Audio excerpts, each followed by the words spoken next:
नमस्कार, आप देख रहे हैं रफ्तार मीडिया और मैं प्रियंका मलिक हाजिर हूं उत्तराखंड की तमाम छोटी बड़ी खबरों के साथ। लेकिन सबसे पहले नजर इस वक्त की हेडलाइंस पर। विधानसभा अध्यक्ष रितु खंडूरी के कार्यकाल में नियुक्तियों का एक लेटर वायरल। दिल्ली और बिहार के लोगों को दी नियुक्तियां। कांग्रेस ने कहा, कब जारी हुआ विज्ञापन, कब हुई भर्ती परीक्षा। अंकिता हत्याकांड मामले में एसआईटी की कार्रवाई जारी। महिला आयोग ने भी किया समिति का गठन। पूरे प्रकरण पर कड़ी निगरानी। वारदात से जुड़े हर दोषी पर होगी कार्रवाई। अंकिता के परिजनों को 25 लाख की आर्थिक मदद पर उठे सवाल। कुमार विश्वास ने सोशल मीडिया पर रिजॉर्ट नीलामी करने की दी सलाह। लोगों का मिला समर्थन। और उत्तराखंड के ही बेटे बने देश के दूसरे CDS lieutenant general Anil Chauhan. राज्यपाल गुरमीत सिंह, सीएम धामी ने दी बधाई। कहा, राष्ट्रीय सुरक्षा क्षेत्र में होंगे नए कीर्तिमान स्थापित। और हेडलाइंस के बाद बुलेटिन की शुरुआत एक बड़ी खबर के साथ। उत्तराखंड में विधानसभा में बैकडोर भर्ती घोटाले को लेकर वर्तमान विधानसभा अध्यक्ष रितु खंडूरी की ओर से की गई कड़ी कार्रवाई की जहां चारों तरफ तारीफ हो रही है, तो वहीं अब उनके खिलाफ सोशल मीडिया पर तेजी से एक लेटर वायरल हुआ है जिसमें विधानसभा अध्यक्ष द्वारा प्रदेश के बाहरी लोगों को, यानी कि बिहार और दिल्ली के लोगों को विधानसभा में नियुक्तियां दी गई है। विधानसभा अध्यक्ष रितु खंडूरी का विशेष कार्य अधिकारी दिल्ली से है, सहायक जनसंपर्क अधिकारी उत्तर प्रदेश से है, सहायक सूचना अधिकारी बिहार से है और विधानसभा अध्यक्ष रितु खंडूरी का सलाहकार भी दिल्ली से है। जिसके बाद अब लगातार विपक्ष सवाल उठा रहा है कि क्या उत्तराखंड का कोई भी बेरोजगार इन नियुक्तियों के लायक नहीं था। इन नियुक्तियों का विज्ञापन आखिर कब जारी हुआ, कब परीक्षा हुई, क्या विधानसभा अध्यक्ष रितु खंडूरी ने भी विशेष अधिकार का गलत फायदा उठाकर नियुक्तियां दी है। अंकिता हत्याकांड के बाद इस मामले में लगातार कार्रवाई जारी है। हर एक कड़ी को आपस में जोड़कर मामले की तह तक पहुंचने की कोशिश की जा रही है। रिजॉर्ट से लेकर आरोपियों से जुड़ी हर चीजों को खंगाला जा रहा है। लेकिन इन सब चीजों के बीच भी कई सवाल ऐसे हैं जिनके जवाब अब तक किसी को नहीं मिले, जिसमें रिजॉर्ट को देरी से सील करना, मामला सामने आते ही एकाएक रिजॉर्ट पर बुलडोजर चला देना। अंकिता के पिता ने प्रफुल्ल नाम के एक युवक का जिक्र किया, उसका अभी तक कोई सुराग नहीं लगा, न कोई जांच की गई। आरोपी पुलकित के परिवार पर भी कोई कार्रवाई क्यों नहीं हुई। ये वो तमाम सवाल है जिनका इंतजार देवभूमि की जनता कर रही है ताकि उनकी बहन, उनकी बेटी को न्याय मिल सके। हमारी ये स्पेशल रिपोर्ट देखिए। चिड़ैया नन्ही सी चिड़िया अंगना में फिर आजा रे। देवभूमि की बेटी अंकिता तो अब हमारे बीच नहीं रही, लेकिन अंकिता को न्याय दिलाने के लिए लगातार आवाज उठ रही है। कोई सीबीआई जांच की मांग कर रहा है तो कोई आरोपियों को फांसी पर लटकाने की। कोई अंकिता के परिजनों के लिए मदद की गुहार लगा रहा है तो कोई कानून व्यवस्था सुधारने की। मगर इन सब के बीच अंकिता की मौत से जुड़े कई ऐसे सवाल हैं जिनका जवाब पुलिस देने से बच रही है। ऐसे में जनता का कहना है कि पुलिस किसी राजनीतिक दबाव में इस मामले की छानबीन कर रही है और कई सवालों के जवाबों को नजरअंदाज किया जा रहा है। इस मामले से जुड़ा सबसे पहला सवाल यही है कि अंकिता हत्याकांड के बाद आखिर रिजॉर्ट को सील करने में इतना वक्त क्यों लगा। अंकिता हत्याकांड अपराध की शुरुआत वंतरा रिजॉर्ट से हुई, जो इस हत्याकांड का सबसे पहला क्राइम स्पॉट था, जिसे सबसे पहले सील किया जाना था। लेकिन सील करना तो दूर, ये रिजॉर्ट हत्याकांड के बाद भी खुला रहा, जहां पर लगातार लोगों की आवाजाही जारी रही। लोगों ने हंगामा काटा, प्रदर्शन किए, बुलडोजर चला और 5 दिन बाद इस रिजॉर्ट पर सीलिंग की कार्यवाही की गई। ऐसे में सवाल उठता है कि आखिर जिस क्राइम स्पॉट को सबसे पहले सील किया जाना था, वहां पर आवाजाही, बुलडोजर चलाने जैसी कार्यवाही क्यों हुई। जांच करने से पहले ही अंकिता के कमरे को क्यों तहस-नहस कर दिया गया। हत्याकांड के इतने दिनों बाद भी अंकिता का फोन क्यों नहीं मिला। और हैरानी भरी बात यह है कि इन सब चीजों के बावजूद पुलिस इस रिजॉर्ट से सारे सबूत मिलने का दावा भी कर रही है। लेकिन सवाल यही उठता है कि मिट्टी के ढेर से पुलिस को कौन से सबूत मिले होंगे। पुलिस किन सबूतों के आधार पर मामले की कार्रवाई कर रही है? क्या अंकिता को न्याय मिलेगा? इन्हीं सब सवालों के बीच एक सवाल ये भी उठता है कि अंकिता के पिता ने प्रफुल्ल नाम के एक युवक का जिक्र किया था। बताते हैं कि प्रफुल्ल भी उसी रिजॉर्ट में काम करता था जहां अंकिता काम करती थी, लेकिन हत्याकांड के बाद से ही प्रफुल्ल एक रहस्य बना हुआ है। अब तक पुलिस प्रफुल्ल नाम के इस युवक का सुराग नहीं लगा पाई, ना ही ये जानने की कोशिश की गई कि आखिर इस नाम का कोई युवक वहां काम करता भी था या नहीं, और अगर करता था तो अंकिता के पिता को उस युवक के बारे में इतना सब कैसे पता था। ऐसे ही न जाने कितने सवाल हैं जिनका जवाब जनता जानना चाहती है। अंकिता हत्याकांड मामले में सवाल तो कई उठ रहे हैं, लेकिन अब हत्याकांड में एक समिति का गठन भी किया गया है जो इस पूरे प्रकरण की जांच और इस मामले से जुड़ी हर कड़ी पर नजर रखेगी। अंकिता हत्याकांड मामले को गंभीरता से लेते हुए अब महिला आयोग की तरफ से एक समिति का गठन किया गया है जो इस पूरे प्रकरण से जुड़े हर पहलुओं की बारीकी से जांच करेगी और हर एक्टिविटी पर नजर रखेगी। दरअसल इस समिति का गठन आरएसएस के एक नेता द्वारा की गई टिप्पणी के बाद किया गया। आरएसएस के उस नेता ने सोशल मीडिया पर अंकिता और उसके पिता को लेकर एक टिप्पणी की थी जिसका विरोध भी किया गया, जिसके बाद महिला आयोग ने कहा कि अब वह पूरे मामले की जांच अपने स्तर से करेंगे ताकि देवभूमि की बेटी को न्याय मिल सके। इस मामले में जहां एक तरफ महिला आयोग अब गंभीर दिखाई दे रहा है, तो वहीं सरकार भी दोषियों को सख्त से सख्त सजा दिलाने की बात कर रही है। गढ़वाल सांसद तीरथ सिंह रावत ने कहा कि अंकिता हत्याकांड के दोषियों के साथ ही दोषियों को बचाने के हथकंडे अपनाने वालों पर भी सख्त कानूनी कार्रवाई होनी चाहिए, फिर चाहे वो किसी भी पार्टी से जुड़ा व्यक्ति क्यों न हो। इतना ही नहीं, तीरथ सिंह रावत ने विनोद आर्य को भी पुलिस रिमांड पर लेने की बात कही है। लेकिन जिस प्रकार का बयानबाजी और जिस तरह से लोगों को और उत्तेजना विनोद आर्य जी ने जिस तरह लोगों ने कहा कि ऐसा सा, तो निश्चित है, मैंने कहा ना कि कोई बख्शा नहीं जाएगा, कोई नहीं। देखिए मेरा अलग है, चाहे मेरी पार्टी किसी पार्टी के कोई भी या सामान्य कोई भी गड़बड़ करता है, गलत करता है, तो वो माफ करने लायक नहीं है।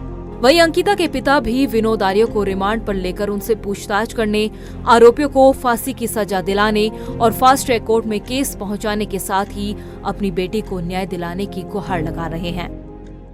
मुझे ये है कि पत्रकारों को धमकी मिल रही है, और दूसरी ये है कि मैं सरकार से ये निवेदन करता हूँ कि ये 3 जो अपराधी हैं इनको एक तो फास्ट ट्रैक के तहत इनको फांसी की सजा मिले, और मैं अपनी उत्तराखंड की जनता या समस्त भारतवर्ष की जनता से अनुरोध करता हूँ कि अगर इनको फास्ट ट्रैक के तहत इनको फांसी की सजा न दें, तो जिस तरह आप लोगों ने मुझे पूरा सहयोग दिया इसमें, तो जब तक इसको फास्ट ट्रैक के तहत इसको फांसी की सजा नहीं, तब तक इसी तरह आप लोग मुझे जुड़े रहें, मुझे मेरा सहयोग करें। इससे मैं आप चिल्ला के बोल रहा हूँ सरकार से कि पुनीत आर्य के पिता विनोद आर्य को आप तुरंत अरेस्ट कीजिए, लेकिन अभी तक अरेस्ट नहीं। अंकिता को न्याय कब मिलेगा कोई नहीं जानता। दोषियों को सजा मिलेगी या मामले को दफन कर दिया जाएगा ये भी कोई नहीं जानता। लेकिन एक माँ, एक पिता और एक पूरे परिवार को उनकी बेटी वापस नहीं मिल सकती। लेकिन अगर उनकी बेटी के दोषियों को सजा मिलती है तो उस परिवार को सब्र जरूर मिलेगा। रफ्तार मीडिया के लिए देहरादून से ब्यूरो रिपोर्ट।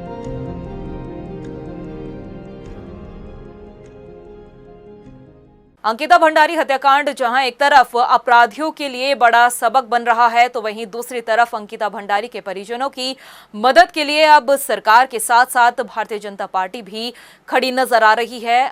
पार्टी के हर एक सदस्य आगे नजर आ रहे हैं। प्रदेश प्रवक्ता विनय गोयल ने कहा कि जहां संभव होगा भारतीय जनता पार्टी उस पीड़ित परिवार के साथ खड़ी रहेगी, उसकी हर संभव मदद की जाएगी।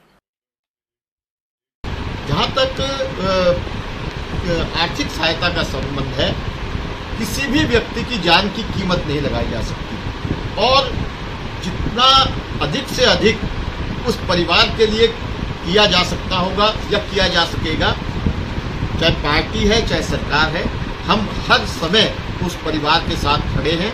अंकिता भंडारी के परिजनों को जहां धामी सरकार ने 25 लाख रुपए की आर्थिक सहायता देने का ऐलान किया, तो वहीं धामी सरकार के इस फैसले पर कुमार विश्वास का एक बयान सामने आया है, जिसमें उन्होंने आरोपियों की संपत्ति बेचकर अंकिता के परिजनों की मदद करने की बात कही है।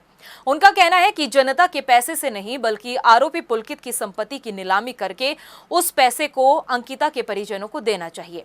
उनके इस बयान पर हमने नेता और आम जनता की प्रतिक्रियाएं भी जाननी चाहिए कि आखिर इस बयान पर उनकी राय क्या है। आइए आपको सुनाते हैं।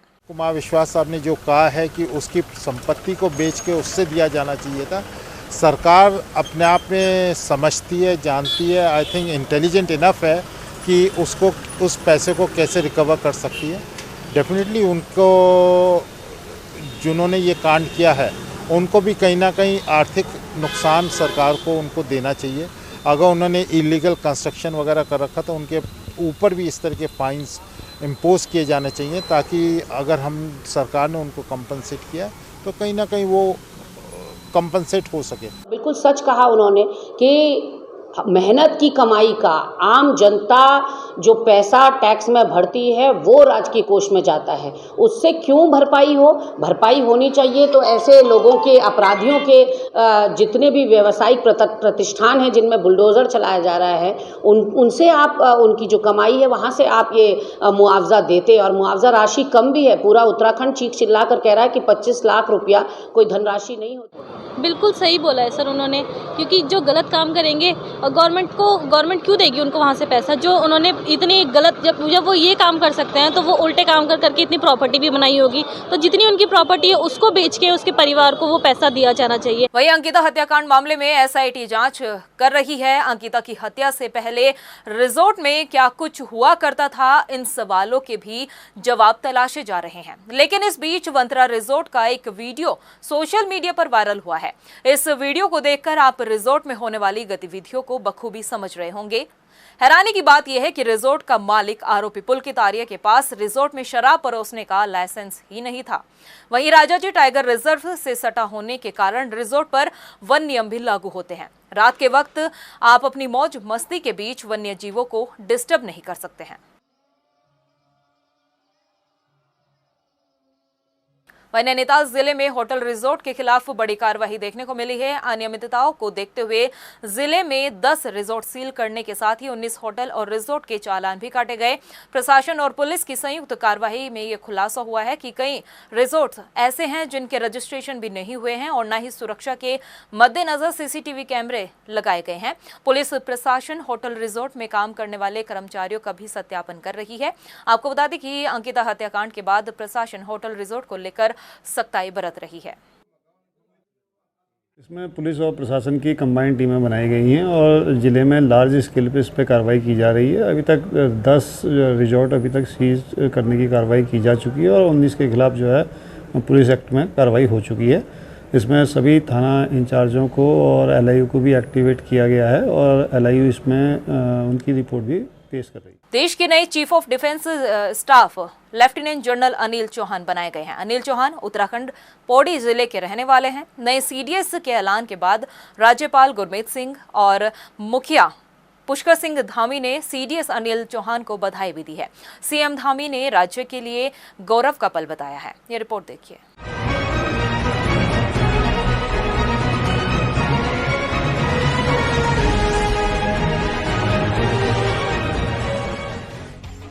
देश की सुरक्षा का जिम्मा अब दूसरे CDS lieutenant general Anil Chauhan के कांधों पर होगा। जी हां, उत्तराखंड के बेटे देश के नए chief of defence staff lieutenant general Anil Chauhan बनाए गए हैं। लेफ्टिनेंट जनरल अनिल चौहान के नाम के ऐलान के बाद से पूरे प्रदेश में खुशी का माहौल है। राज्यपाल लेफ्टिनेंट जनरल गुरमीत सिंह ने भी नए CDS के ऐलान के बाद लेफ्टिनेंट जनरल अनिल चौहान को बधाई दी है।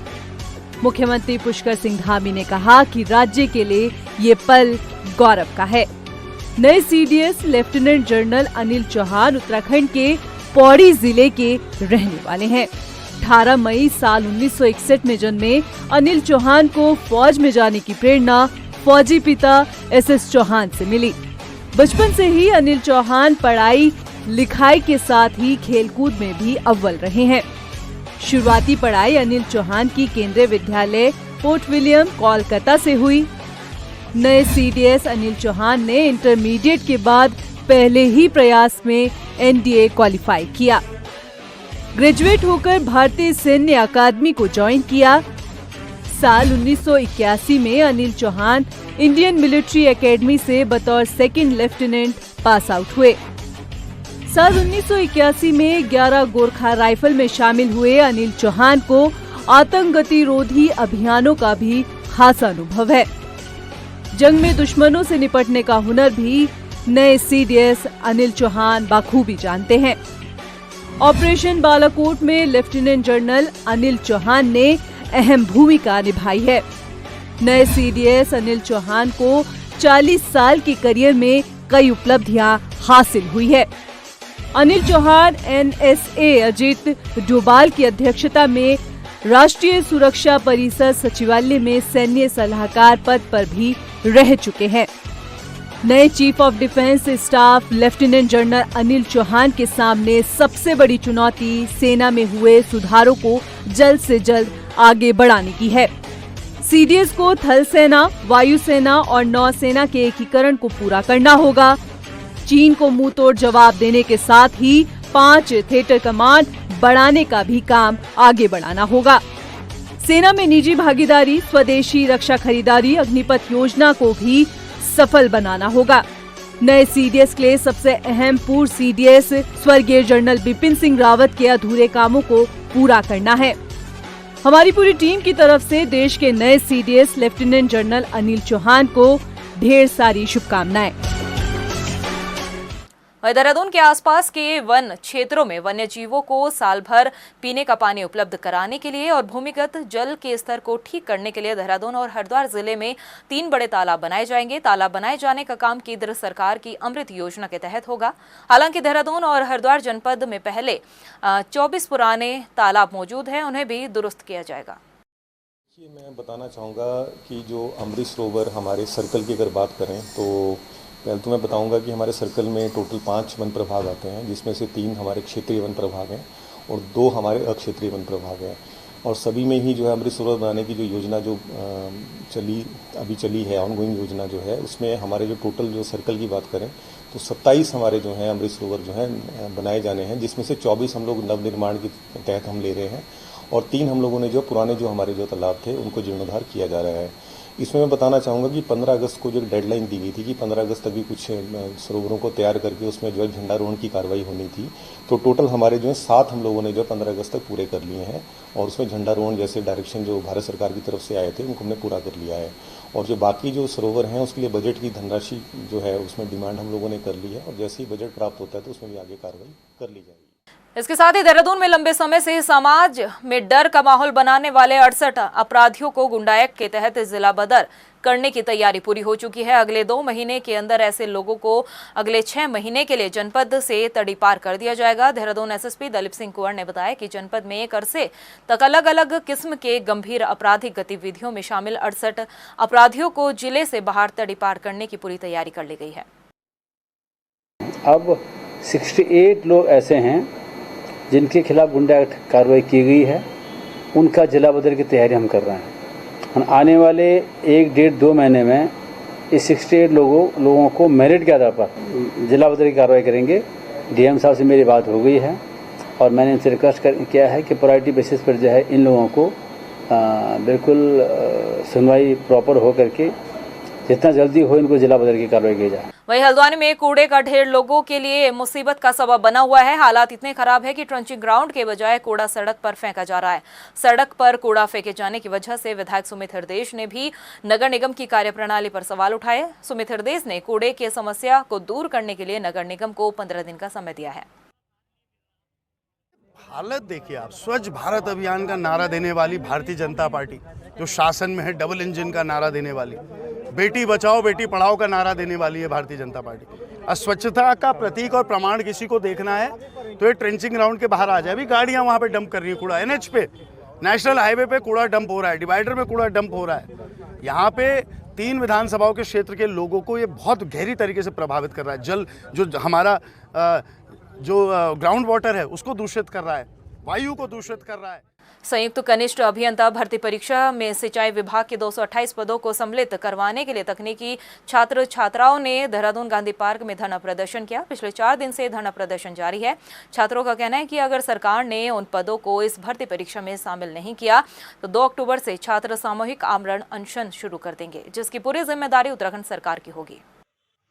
हमने अल्टीमेटम सरकार को ज्ञापन दे रखा है, सरकार विभागीय मंत्री सभी को ज्ञापन दे रखा है कि हमारे अगर 2 तारीख तक इस मांग को नहीं माना गया है तो हम 2 तारीख तक कार्मिक अनशन में बैठने का तैयार हैं।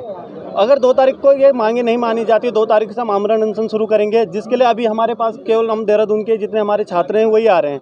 अगर 2 तारीख की ये मांग पूरी नहीं होती तो हम प्रदेश में जितने भी हमारे डिप्लोमा संघ के बच्चे हैं, जितने भी इस भर्ती से प्रभावित हो रखे हैं, हम पूरे प्रदेश में आह्वान करेंगे उन डिप्लोमा संघ छात्रों को कि आइए 2 तारीख से हम आमरण अनशन में बैठने को पूरे तैयार हैं, हमने सरकार को भी बोला है।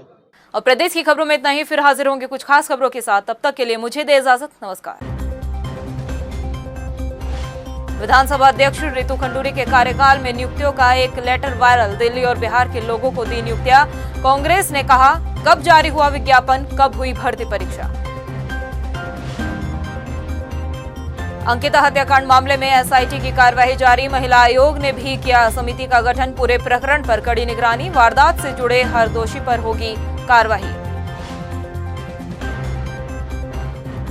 अंकिता के परिजनों को 25 लाख की आर्थिक मदद पर उठे सवाल, कुमार विश्वास ने सोशल मीडिया पर रिजॉर्ट नीलामी करने की दी सलाह, लोगों का मिला समर्थन। और उत्तराखंड के ही बेटे बने देश के दूसरे CDS lieutenant general Anil Chauhan, राज्यपाल गुरमीत सिंह, सीएम धामी ने दी बधाई, कहा राष्ट्रीय सुरक्षा क्षेत्र में होंगे नए कीर्तिमान स्थापित।